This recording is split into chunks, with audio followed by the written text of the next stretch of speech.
Hello everybody, this is Lino Tadros again, and in this second video we will continue our journey with Azure AI Studio using code only. And now it is time to use a compute to deploy the code and start running some chat requests and see how it goes. So let's go for it. First of all, here is my deployment again in Azure AI Studio, and you will notice on the left side in here there is something here called under tools called code. Let's click on that and see what that gives us. First of all, it's saying that we need a compute. So we'll need to create a compute. I didn't create one yet. I'm going to create a brand new compute. I'm going to call it whatever I want. I'm going to call it Lino compute. That's good enough for me. Okay. And then I can be basing it on a CPU or a GPU if I want to. For a CPU, for instance, there is some recommendation in here. You can get a 4-core 32 gig of RAM for 27 cents an hour, or go lower, 14 gig of RAM, for instance. You can see all the pricing in here if you like, or you can see from all the options. There are a ton of options you can use. I'm going to live on the edge here. I'm going to spend my 27 cents per hour because I'm going to do this for just 1 hour, and then I'm going to go ahead and delete this. But you can actually try them with different things and see what worked best for you. Of course, if you actually inherited from somebody that just passed away or something, you got more than welcome to use GPU and go get this for $6 or $7 and $8 per hour or $12 per hour. That's great. All right, I'm just kidding. I'm going to stick with CPU, but again, based on what you are doing, it might make a lot of sense. And in here, we will go with the 27 cents per hour. That's a standard E4S V3. I'm going to say create this compute in here. And I'm going to go ahead and make myself a cup of coffee, and I'll be back in about maybe 4 or 5 minutes when the compute has been created. And indeed, after maybe 4 or 5 minutes, it says running and it's ready. That means the compute was created. And why am I creating this compute? This computer actually, if you see at the top in here, is using a container to run a cloud compute that pre-configured with all the AI package that you will need. So the question is, do I really need to create a compute? Can I use my own machine to do this? Of course you can. You can use your own machine. You don't have to use this. But at the same time, you have to install all the AI packages, and this makes your life much easier, especially if you're testing with some things and you'd like to just go ahead and deploy this for maybe another hour or two. It's going to cost you maybe 50 cents total. I would definitely recommend for you to do it this way. All right, now that it's ready, it's time for me to create a VS Code container, which is awesome, by the way, to be able to do this. I can set up the container. That means I'd like to create an ACA, a container in Azure itself that contains my VS Code. Remember, it will not know anything about the template or anything like that, so you'll have to clone all that stuff. But I'm going to go ahead and set up the container. And again, that will only take a couple of minutes to start that and deploy the container itself. And then I will have a choice between launching VS Code on my desktop, or it will be in the web browser itself. Of course, it's up to you whether you prefer to work locally inside of your own desktop version of Visual Studio Code, or just open it up in the browser and have at it. And indeed, it took about 3.5 minutes or so, and now my VS Code container is ready as well. The choice, like I said before, it will be between the desktop version of VS Code or the web version that will open up in the browser. I usually like to use the desktop, but again, it's up to you. Let's go ahead and click on that. And now it's going to open up Visual Studio Code. It's probably going to open up right here on this screen. Great. And you're going to have to wait a little bit because now it's not opening code that is available on your machine. It's getting that from a container. So we'll say open. And we'll give it a second. Notice this is a very long name with a GUID inside of it that is actually trying to connect to. So we'll give it a few seconds to connect, and I should be able to see my very small project that has a folder called code. It's completely empty. There's nothing in it, but I'm not running this on my machine right now. Only Visual Studio Code is running on my machine. Everything else is coming from somewhere else. You'll notice here it says initializing VS Code server on Lino compute, and where that folder is coming from. It's opening remote. Just be patient. Usually takes less than a minute and it should be ready to go. And voila, it's ready to go. Let me maximize this on the screen a little bit. I will go ahead and trust this code. That's fine. And there is a README. Try to spend some time to take a look at everything inside of the README to explain to you what exactly got created in here. That would be a good idea as well. But notice code is empty, data is empty, shared is empty. This is just a skeleton of a project. So underneath code in here, it's your job to go ahead and clone that template that's available inside of your own repository that got created earlier in the previous video as well. So let's go ahead and do that. We'll go all the way to the top. We'll say terminal, new terminal. and that is good. So notice it's not coming from your machine, so this is coming from a remote in here available for you. And the first thing you want to do is to actually, before you do any cloning or anything like that, move into the code folder that I got created for you. We'll say cd code, there we go.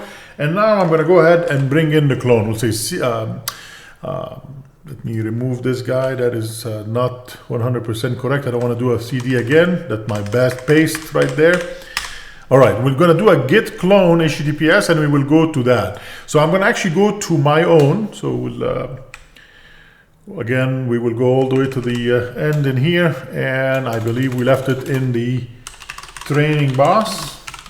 And let's go ahead and get the name of that from our instance in the repository. Yes, indeed, it's inside of the training boss, and the name of it is right there. Control C this into the clipboard. All right, and we'll come back and we will do this. All right, let's go ahead and clone it. Notice it will clone right underneath the code in here, which is very important. If I open up code now, notice there is a Gen AI Op project template, and it contains all the code available for me inside of there in the Linux compute running inside of Azure itself. All right, I want you to bear with me now. The fun part starts, which is if you take a look at the project that we brought in under the code in here, there is a folder called source. And this has to do with the flow that you're trying to do. So this is the code or the codification of your flow. Instead of actually have been creating the prompt flow inside, for instance, the user interface of Azure AI Studio, we can actually use that as a template. So the most important file, of course, is the chat request. If you open it up, let me make this a little bit smaller so you can see it better. This is where there are three different functions will be available. The get embedding for the questions that you're asking. It will get the context. This is probably an index available in Azure AI Search or Pinecone or FICE or whatever vectorization database you'll go against. And then, of course, the most important one is the get response. Get response in here will bring together the context, the question itself that you're asking, and get the results based on a specific deployment that you have. For instance, this one, once somebody runs the chat request Python file, this is the response. This is the questions we're asking a response for. How can I access my medical records? So obviously, this template has been written for a sample with a medical records in mind. Okay, that means if I go to the data folder in here, you will notice there is a sample document.csv, and it has an ID, a name, a content, and a URL. And the name, for instance, will be appointment scheduling guidelines, privacy policy for the healthcare company that we're working with. So you can think about all the different customer services or manufacturing or whatever that you can actually give it tons and tons of different PDFs, docs, CSV files, Excel spreadsheets. But of course, we need to go ahead and vectorize this, and we need to specify what database we want to do the vectorization in.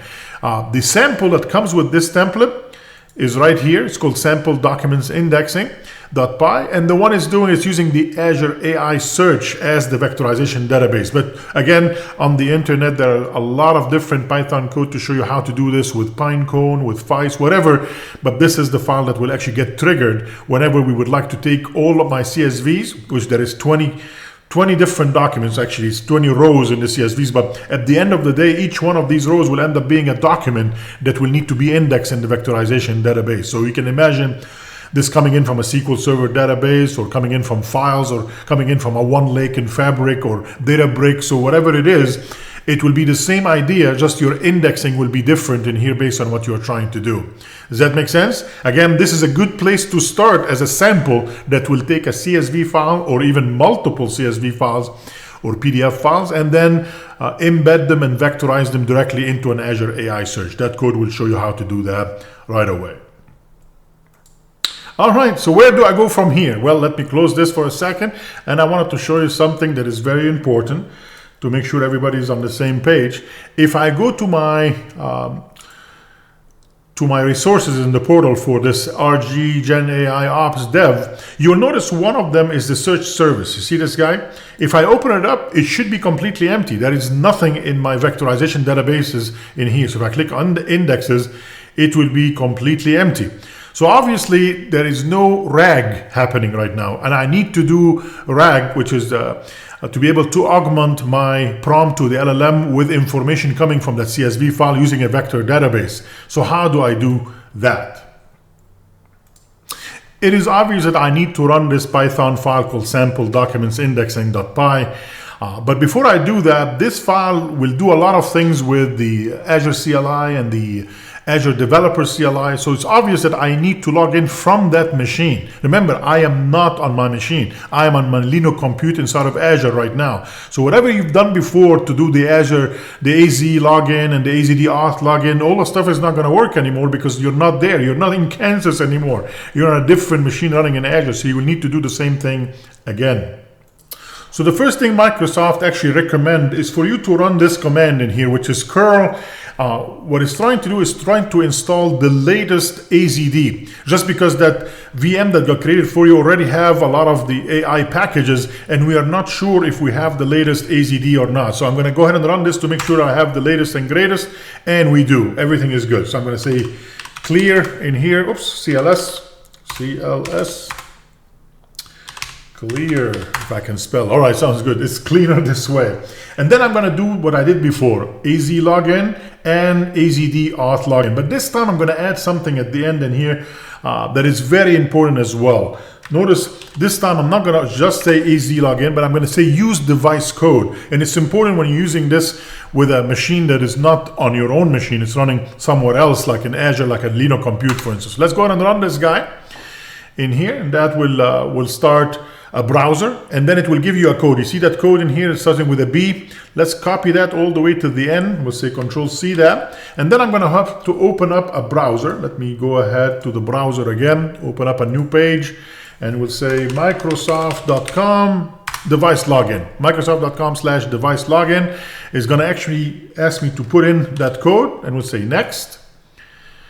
And that should be in good shape. Yeah, I'm going to use the Lino in here to log in with. We'll say continue. And if I've done my job right and come back in here, it should be satisfied, and I should be on that machine, be logged in here directly into my tenant. And maybe we choose the wrong tenant, so I want number 3, the Microsoft Regional Director one. So I will go back in here, we'll say 3 and push enter, and now I'm in good shape. We'll go ahead and clear the screen again. And I need to do this one more time with the AZD as well. So let's go back in here, and I'm going to do the same thing I've done before, AZD auth login, but this time I'm going to use the -- use device code as well. We'll say go for it. This is the code that I need. Control C into the clipboard, and then push enter to open up the browser. And the browser open, of course, somewhere else. Let me bring it up to this machine, to this monitor in here, and I'm going to go ahead and paste that code, and we'll say next. And it should come back and be satisfied with that as well. The Lino at the training boss, yep. And we'll say continue. And we're done. Thank you very much. I can close this window. I don't need it anymore. And notice I am logged into both of them, and I should be in a very good shape at this point. All right.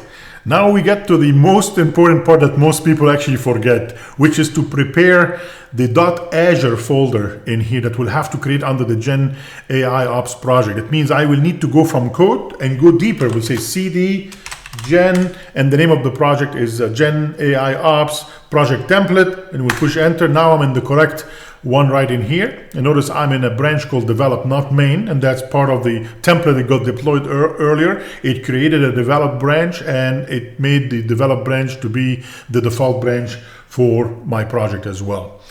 All right, so what do I need to do next? At this point in here, I need to create the .azure folder for AZD to be able to pull all the different subscription ID, names of the project, names of the hub, everything, it needs to be there. So how do I do that? Notice right now I don't have a .azure inside of there on that machine. So I'm going to come in here, we'll say AZD environment, refresh, and we'll push enter. And once you do that, it's going to ask me for the environment name. Remember that environment name in the previous video? That's an important piece that you will have to remember. If I go back in here to the Bootstrap properties, if you remember that, that's the previous version. This is the name. This is the environment name. It has to be identical, otherwise you're going to get an error. So let's copy that into the clipboard and come back in here and put it exactly as it was. Gen AI Ops Dev. Alrighty, now the bicep is running. Notice the .azure got created for us, and it will end up containing all the different variables that I need. Then it's going to ask me, hey, which subscription do you want to use? Obviously, I'm going to use number 3. Let's go down to the Microsoft Regional Director in here. Alrighty, and then do you want to use East US2? Yes, I want to use ES2. And it will take a few seconds, and then the refresh of the entire azd.azure will be in there containing everything my script will need, and it's done. Updated 28 environment variables. Let's see where that is. Open up the .azure and go up the Gen AI Op Dev, okay? And that is the environment file that got created. Isn't that awesome? That means now the system will have access to this environment file that contains the hub name, the project name, the insights, everything, including even the chat, the deployment. So I can come in here and change this to GPT-4 or 4.0 or whatever I have deployed. Maybe I don't want text embedding 88002. I want to use 88003 small or large for a bigger indexes and so on. So I can do all of that. So again, 28 of those will be written out in the environment ready for you. The next part is probably one of my favorite parts, is that under the infra, for the infrastructure in here folder, if you open it up, there are something called hooks and post provision, and there is a bash script in here. And if you take a look at actually what's going on inside of this bash script in here for post provision, you will notice that it's checking the AZ authorization. It's making sure that you are logged in and everything. But the main thing that is it doing after it's checking on everything is actually doing the execution of my Python file that will do the embedding and the vectorization in Azure AI Search. You'll notice at the end in here, it will do the Python sample data documents.indexing.py, and that file itself is looking for the CSV file or PDF or Word document, whatever you decided to vectorize as well. But if I run this post provision.sh, will actually start the embedding and the vectorization by running this file after it made sure that you have access to everything. I already logged in and everything is good, so I'm actually definitely ready to run it at this point. So let's go back in here and I'm going to do a Control-V, and there is the location of what it is, /infra/hook/postprovision.sh. Let's push enter and let's see what this guy does for us. It's going to go pretty fast. It's installing all the Python package that it needs. It's even telling you, hey, there is a newer version of pip if you want to. I'm not going to do that. But in a few seconds, it's going to start the embedding and the vectorization, and everything underneath the underscore data in here. This file is going to grab the entire 20 records in the CSV file, and we're going to create 20 documents in Azure AI Search, and we'll make it available part of the context of any questions that you will be asking later on. And there we go. It's almost done, and it's done. Alrighty. So in the file, it's hard-coded. It's called RAG index. That's the name of the index I gave it. Again, if you don't like that name, open up the sample documents indexing and change the name to whatever you want, and that would be the name of the index inside of there in your Azure AI Search itself. Alrighty. But uploading 20 documents, because there were 20 different records inside of the CSV file, and it uploaded it to the RAG index. One thing that I have to warn you about, if you're going to go ahead and do this and run really fast to your Azure portal to see what the 20 documents have and all that stuff, you might be disappointed because it would be empty. This takes time, even though the script completed, but Azure AI Search is waiting actually to receive all the stuff in the back end. So don't get upset when you don't see this right away. Sometimes you have to wait a couple of minutes for this to show up. So I don't know if for our luck, maybe I can actually show you. If I go back in here, there is my resource group. There it is. And I'm going to go to the search one. There you go. And hopefully we did it fast enough before it occurred. Let me open up the index.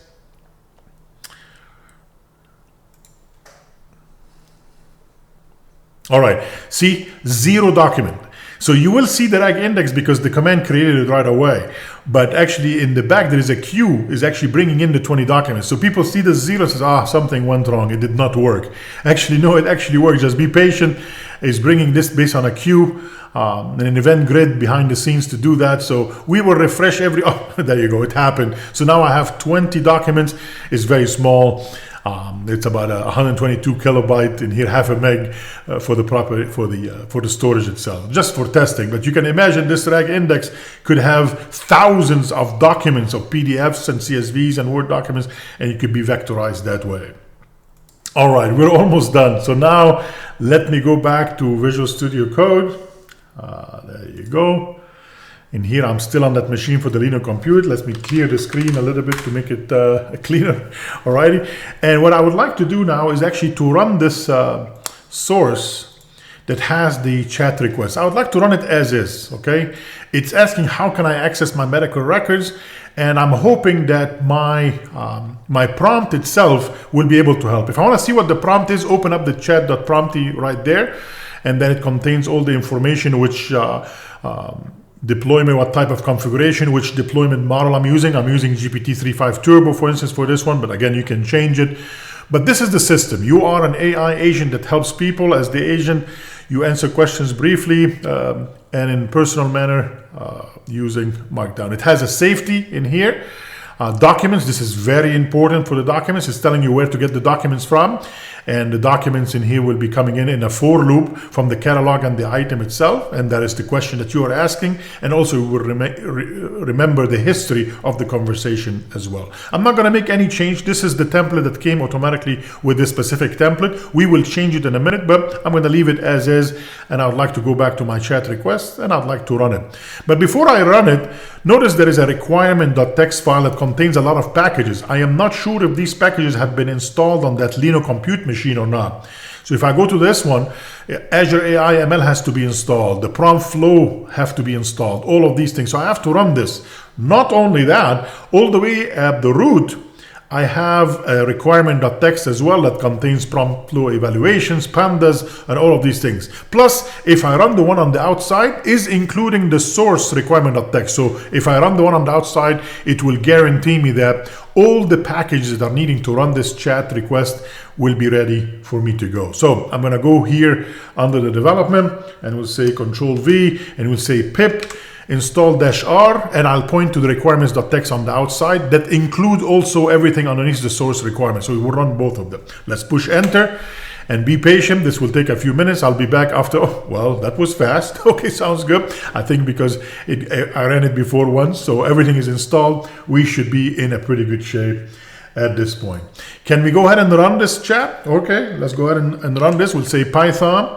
Under the source folder, we have a chat request.py, and let's see if the system will be able to give us an answer using GPT 3.5 Turbo at this time. We'll run this guy. There you go. The input is how can I access my medical records? Notice it made the context coming in. It found 3 different chunks. In our case, out of 20, there are 3 that has to do with that. And at the end, the result is you can access your medical records through our secure patient portal online or by requesting paper form. Identification verification is required to protect your privacy, and then it will give you also where did it bring that from, and that's medical record access policy. That's one of the name of the record out of the 20 that it came that in. This is awesome. All right, so the final thing I want to do, what happens if I want to do actually CI/CD on all of that stuff? Can I do that? And indeed, so instead of develop, let me go ahead and create a brand new branch, which everybody will do in real life. So get to check out for a branch, and we call it feature/feature. You can call it anything you want. You can call it boo if you want to, but I just want to check out a different branch. So I'm going to push enter on that, and notice I am in feature/feature X, for instance. Alrighty, and at this point, everything I see in here, notice also in Visual Studio Code, I'm on that branch, feature/feature X. I can go back into the source, and I can make changes, let's say to my chat prompty, for instance. Let's use something that came in from the template itself.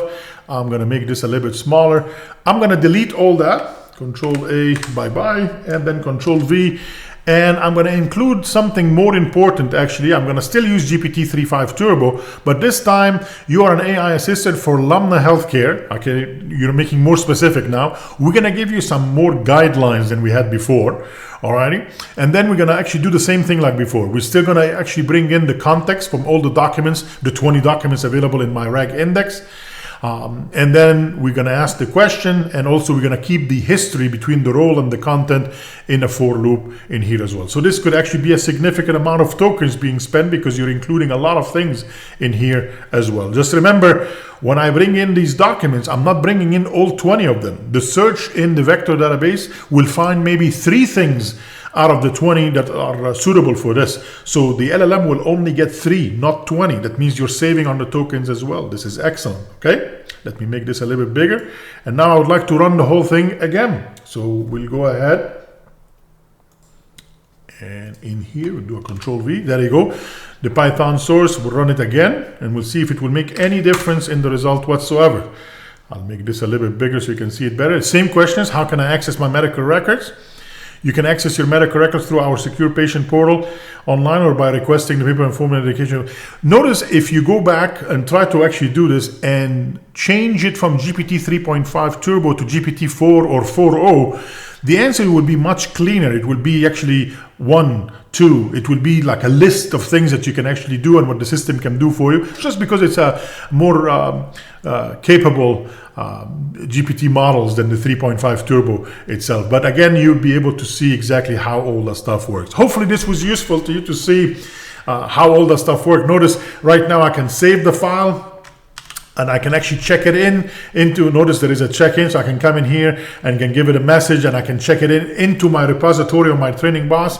Now a team can work together, see? So we can actually have different prompts. I can make modification. In the future video, we'll do evaluation, find out which one works better, which GPT 3.5, 4, 4.0. When I change the prompt, which one actually served me better, and so on and so forth. So this is a CI/CD preparation for future videos as well, but hopefully you can tell using code to do all that stuff is the way to go for an enterprise grade application that you'd like to work with other members of your team as well. Hopefully you liked the video. I know it's a little bit long, sorry about that, but I hope you enjoyed it. If you did, please click on the like, and if you'd like to be notified with future videos, please don't forget to subscribe to the channel. Thank you and have a great day.